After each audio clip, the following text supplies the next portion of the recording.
Kalyani expressway বাংলার গর্ব।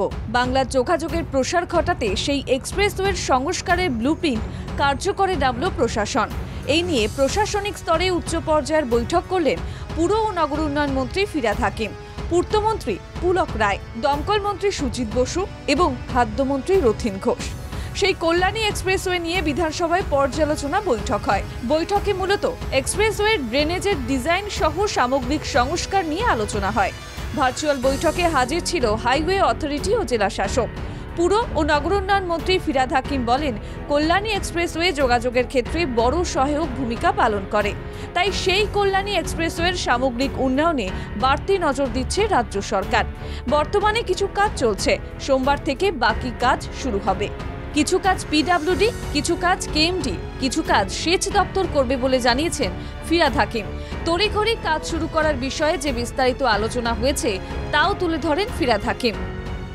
একটা একটা করে মিউনিসিপ্যালিটি ধরে বা পঞ্চায়েত ধরে সেখানে জলটা কিভাবে যাবে, কি হবে, সেখানে কোথায় কোথায় পাম্পিং স্টেশন লাগবে, যাতে এক্সপ্রেসওয়ের যে ড্রেনেজ সেটা একটু ফল্টি ডিজাইন আছে, ড্রেনেজের ডিজাইনটা একটু ওর ড্রেনটাকে নামাতে হবে, তারপরে কিছু জায়গায় ক্যানাল কাটতে হবে।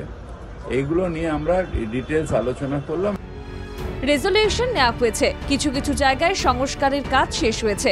পানিহাটি, ভাটপাড়া, উত্তর দমদমে জমা জল বের করার কাজে বাড়তি গুরুত্ব দেওয়া হচ্ছে বলেও তিনি জানিয়েছেন। এদিকে শিলিগুড়ি শহরকে যানজট মুক্ত করতে কি ব্যবস্থা নিচ্ছে পরিবহন দপ্তর? বিজেপি বিধায়ক শঙ্কর ঘোষের এই প্রশ্নের উত্তরে বিধানসভায় পরিবহন মন্ত্রী স্নেহাশিস চক্রবর্তী স্পষ্ট করেন, এ বিষয়ে প্রশাসন দ্রুত কাজ করতে চায়।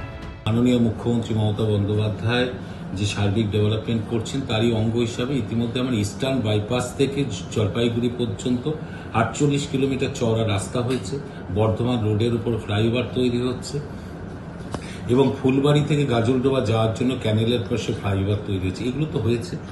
তাই বাংলার রাস্তা সংস্কার থেকে রাস্তা নির্মাণে প্রশাসন তৎপরতা শুরু করায় গণপরিবহনের বাড়তি সুবিধা হবে বলে অনেকের অভিমত। সার্বিক সড়ক সংস্কার, শিল্পায়ন থেকে বাণিজ্য বিস্তার সবেতেই সহায়ক হবে এই সম্প্রসারণ প্রক্রিয়া, এমনটাও মনে করেন অনেকে।